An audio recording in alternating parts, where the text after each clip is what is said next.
House Republicans seek answers about ActBlue's potentially fraudulent and illicit financial activities. This is a big story that's barely getting covered, but at least it is getting covered. Generally I cover stories that really nobody's talking about. Some people are talking about this.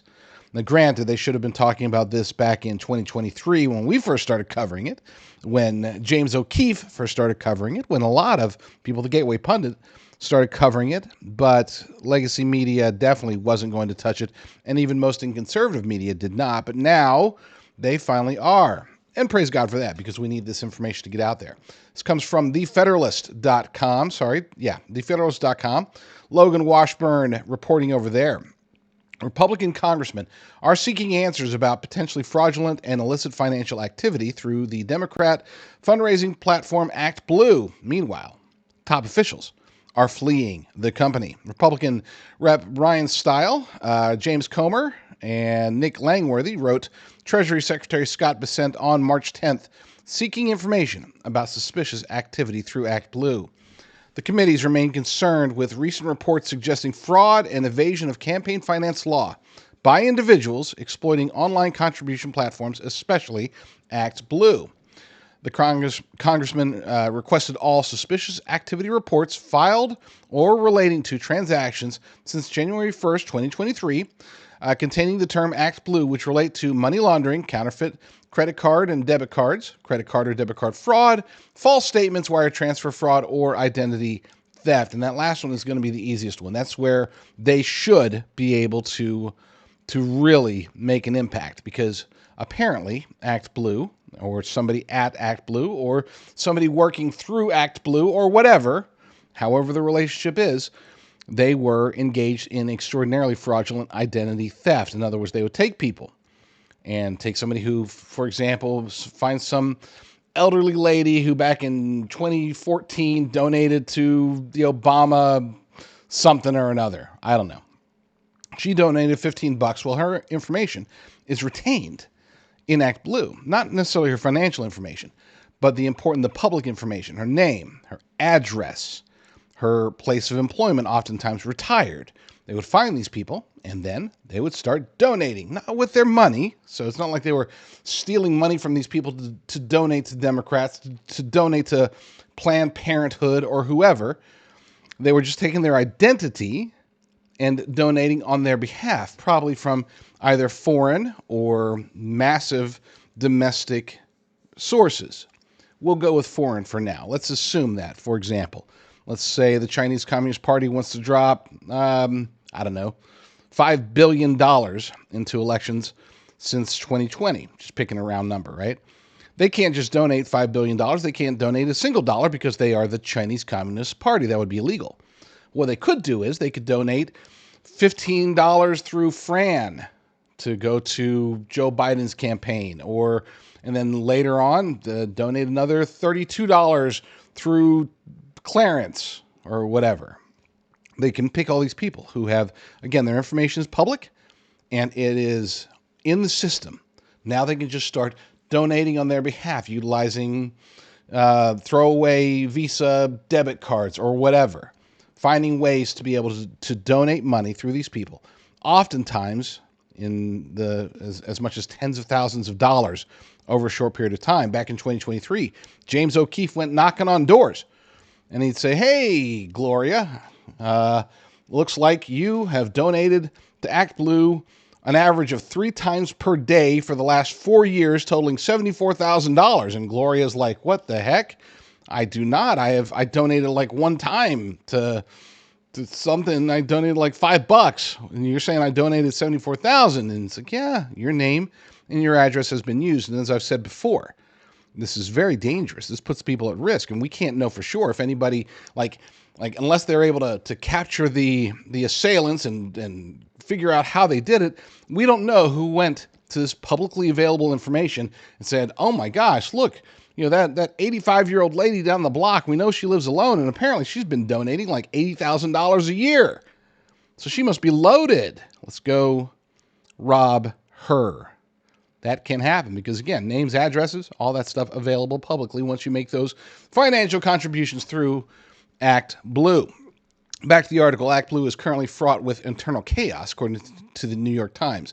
The platform's senior staff began resigning in late February, with 7 top officials leaving the platform and a remaining lawyer suggesting he faced internal retaliation. Stiles said in a statement to the Federalist that he is committed to making our elections more secure. Our investigation into ActBlue has revealed that there have been weaknesses in our online campaign finance systems, and we need to implement key safeguards. I'm eager to review the suspicious activity reports from the Treasury Department soon.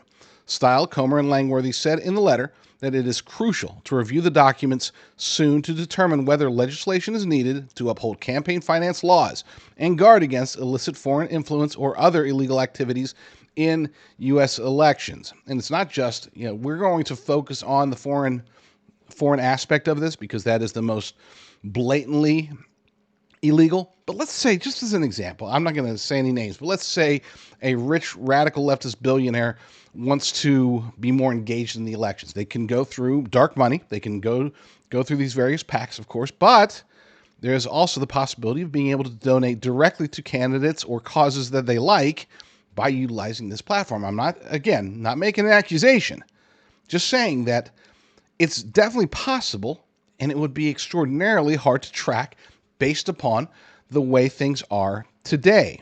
I've said before, and I'll say it again. It is extremely important for the future of the United States of America that we are able to not only retain Republican control of the House and Senate, but to advance those majorities, to make them bigger, if possible. And then, of course, we have the 2028 election, right around the corner, 3.5 years away. Point being is this, and this is the part where I hope that we can wake up as many patriotic Americans as possible. President Trump won simply because, and only because, he was able to have an election where it was too big to rig. Okay, praise God for that, because I don't think that without the assistance or without the direct will of God to put President Trump into the White House, I think that we would have lost. I think that they would have cheated far worse than they did in 2020. I think that there's a reason why Kamala Harris had set records for massive numbers of small donors, many of whom had no idea that they were donating to Kamala Harris, apparently. And this has to be corrected. This has to be corrected before the 2026 election. We cannot say, oh, look, we won in 2024. The election system is fine. We cannot say, oh, we just got to keep trying harder and doing better. No, we have to cut off every possible avenue of election fraud or voter fraud, because I guarantee you this, they were smacked, spanked, obliterated. The globalist elite cabal, the deep state, the uniparty swamp, they all felt the pain from the 2024 election. They were ashamed, embarrassed. They couldn't stop the bleeding. They can blame Joe Biden. They can blame Kamala Harris. They can blame Barack Obama. They can blame whoever they want. But at the end of the day, they're going to double and triple down on their massive widespread voter fraud that they've been engaged in for however long it's been happening. We know it happened. At least they were trying to make it happen in 2016. We know for sure that it worked in 2020. We know that in 2022, it definitely worked. Again, midterm election. Once again, many elections, I believe, were very much stolen. For those who don't recall, going into the 2022 midterm elections, it was supposed to be a red tsunami. All the polls were saying red tsunami, red tsunami. And then all of a sudden, the red tsunami didn't materialize. And you had people, even on the right, conservatives out there saying, oh, well, you know what? It was because of overturning of Roe v. Wade. People suddenly, they wanted to protect women's rights. And that's why, the polls were wrong. And I'm like, are you stupid? Are you stupid? Because if that's what you think, then what you're suggesting is this, that in the weeks and even days leading up to the 2022 midterm elections, all of the polls suggested that there was going to be a red tsunami. But all of a sudden, on election day, you had millions of Americans wake up and realize, oh my gosh, did you guys hear the news? Roe v. Wade's been overturned. Holy cow. I had no idea that this has apparently been a thing forever. And as a result of that and my desire to protect women's rights to murder preborn babies, I'm going to switch my vote, even though yesterday I just told the pollster that I was voting for the Republican. Now I'm going to switch that. And that happened millions of times. Apparently, the American people are so extraordinarily stupid that all of them, so many of them, hadn't heard about the abortion debate until the day of the election, because all the polls in the days prior to the 2022 midterm election still pointed to a red tsunami that did not materialize. It was voter fraud, folks. It was voter fraud. Period. All these members of, Democrats really chap my khakis, but nothing gets me more annoyed than the people on the right who are either dumb or they don't want to rock the boat. They're being careful. They want to make sure they get their invites to speak at CPAC or to go to the White House and pick up a binder from Pam Bondi or whatever. And I'm not ripping on those people, by the way. I want to be clear. That was a low blow. I shouldn't have said that. But point is that let me get back on track with what we're talking about. We have a responsibility. And I would say that the Republican Party, not just at the national level, but also at the various state and even local levels, need to understand that it's going to be a hardcore, massive attack in the 2026 midterms and the 2028 presidential elections. Both of them are going to be hit hard with massive, widespread voter fraud. We need to assume that. This attack on ActBlue is just the opening volley, and we're going to win this one, I think. I hope. But this is just the start. There are so many avenues through which the globalist elite cabal and the deep state of the uniparty swamp can steal elections. This is just one of them. And this is, if anything, this is the most, what's the word for it? This is the most, the least nefarious way. They're just trying to funnel more money to the candidates. I'm not saying that's right. I'm just saying compared to other aspects of voter fraud, this one's a minor one.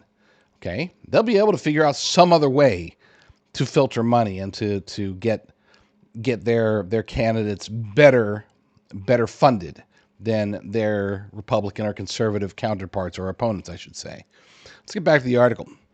Potential fraud and interference. The Committee on House Administration and Committee on Oversight and Government Reform initially sought answers during the previous Congress, but former President Joe Biden's Treasury stalled in complying, according to the letter. And this is a quote from the letter. It says, although the Biden administration initially stalled the committee's request in its entirety for months, on January 2nd, 2025, Treasury allowed the committees to review only limited documents. We write to request Treasury, in its commitment to transparency and cooperation, provide both committees with the remaining records relevant to our investigation. ActBlue only began requiring safeguards such as card verification values, or CVV, following heightened security late last year. These are standard procedures to guard against identity theft and fraud, according to the letter. But here's the thing. Let's talk about that real quick. Everybody was celebrating a lot. Even again on the right, a lot of people were celebrating when they said, "Oh well, ActBlue does not require CVVs, but now they're going to require it. Therefore, that's going to stop it." No, that just adds an additional human factor. In other words, in order for them to be able to generate and to push these fake donations, these donations that are coming from someplace like communist China, and then filter through these unsuspecting blue donors from the past. In order to do that, somebody's going to have to sit there and input a 3-digit code off the back of a card. That's it. It doesn't really stop it. It just adds a minor additional expense in personnel that are being used. That's it. So people are calling that a big victory. It wasn't. It was barely a minor victory. You couldn't even call it a speed bump. It was a show. It's like, okay, we're going to take this seriously. We're going to start requiring these 3-digit codes. That way, nothing else to fear here. We got this under control. Go away, Republicans. Go away, James O'Keefe. Go away, Rucker. We're not going away. The attorneys general of 19 states have launched investigations into ActBlue. Stiles sent letters to the attorneys general of Arkansas, Florida, Missouri, Texas, and Virginia in September, updating them on the committee's investigation into ActBlue and providing them with data and evidence. According to the letter that they wrote, Scott Besant, the organization is also the subject of several state-level investigations stemming from allegedly fraudulent contributions made via the platform without the reported contributors' awareness. Serious allegations that, if proven true, would violate federal law. And here's the thing. Proving it true isn't going to be hard. They just need manpower. That's it. They just need people. You got the names, you got the addresses, you have Doge or somebody go through and pick out all the weird ones. Hey, this lady who apparently is living off Social Security has been donating like $50K a year for the last 5 years. She sits there apparently on her computer all day and donates to 2, 3, 5 different causes, very small money donors or small money donations. She's the Energizer Bunny when it comes to giving away money that she doesn't actually have. They just got to go knock on those doors. It will be easy to find that this fraud, this violation of federal law is taking place at a large scale. If James O'Keefe was able to uncover dozens, hundreds of them, then certainly these 2 committees within the Republican-run Congress should be able to do it, as should attorneys general in these various states that are also investigating, as should Pam Bondi and Scott Bessent and pretty much everybody out there. The FBI should be getting involved. This is something that we can fix. So let's fix it. That's all I'm saying. I mean, not complicated here. In addition to congressional investigation, ActBlue faces a wave of departures amongst its top officials. They're scurrying. The lights are coming on. The cockroaches are heading for the cracks. They're trying to jump off that ship before it sinks with them on it. ActBlue's Chief Revenue Officer, Associate General Counsel, its top legal officer, Customer Service and Partnership Directors, Assistant Research Director, and Engineer who helped develop the electronic pipes through which the group's donations flow, and a Human Resource Officer left the group beginning on February 21st. A very diverse range of people who are terrified of what's going to happen to them personally once their con is revealed.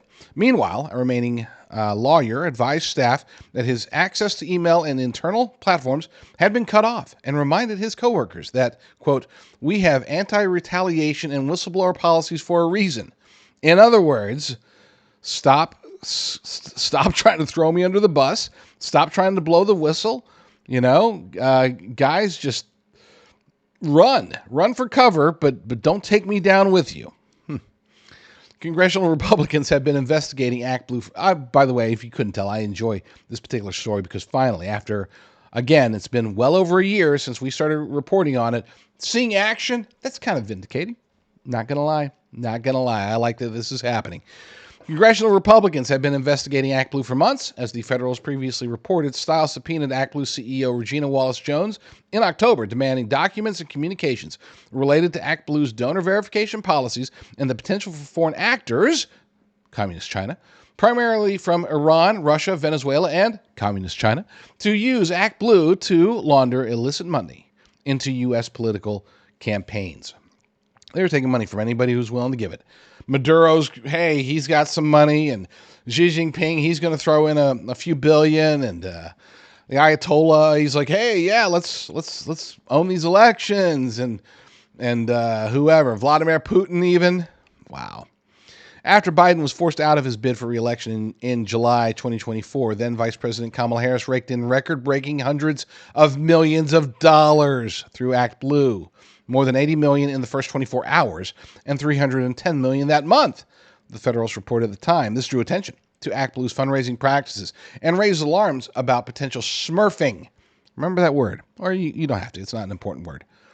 Smurfing, a criminal practice that consists of dividing large transactions into smaller ones to avoid legal reporting requirements, obscuring the identity of the donor. In other words, if Xi Jinping wanted to take couple $1 billion and inject it into radical leftists taking control of the government here in the United States of America, they would send it through. Somebody would then take it, parse it out, take that $2 billion and drop it down into like little $20 increments, $99 here, $199 there, $15, $34, whatever.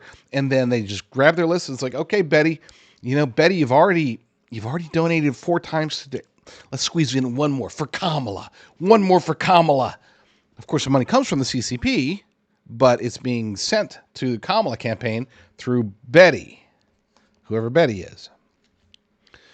And Betty, of course, has no idea that this is happening on her behalf. Everybody that James O'Keefe interviewed, they were all shocked First question was my money stolen? And it wasn't. And this is why this has been able to stay under the radar. It's not like they're taking anybody's money. They're donating on somebody else's behalf. That way they don't have to say, oh, yeah, no, we can't donate $2 billion from a foreign entity into, well, I guess we're going to have to take that $2 billion, divide it up, a million times, a billion times. No, I guess it would be probably 100 million times, approximately 100 million times. And then, we got 85,000 donors. That means we got to throw three donations a day. And we do that every day, 7 days a week.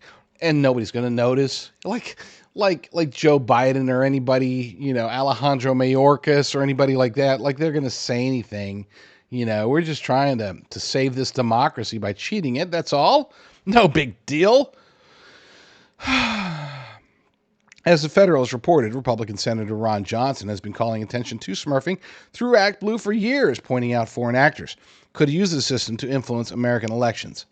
Under the radar, well, hopefully, Lord willing, they are finally coming into the radar. Republican House Speaker Mike Johnson called for wider investigations of ActBlue in December.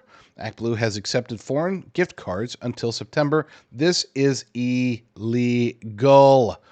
At the time, Stiles said there is still more work to be done to ensure our campaign finance system is fully protected from fraud and unlawful foreign interference. And again, it's important that we note that this is campaign finance interference. Is it a big deal? Absolutely. Is it huge? No. No, it's a big deal. It is a very big deal, but it's not huge.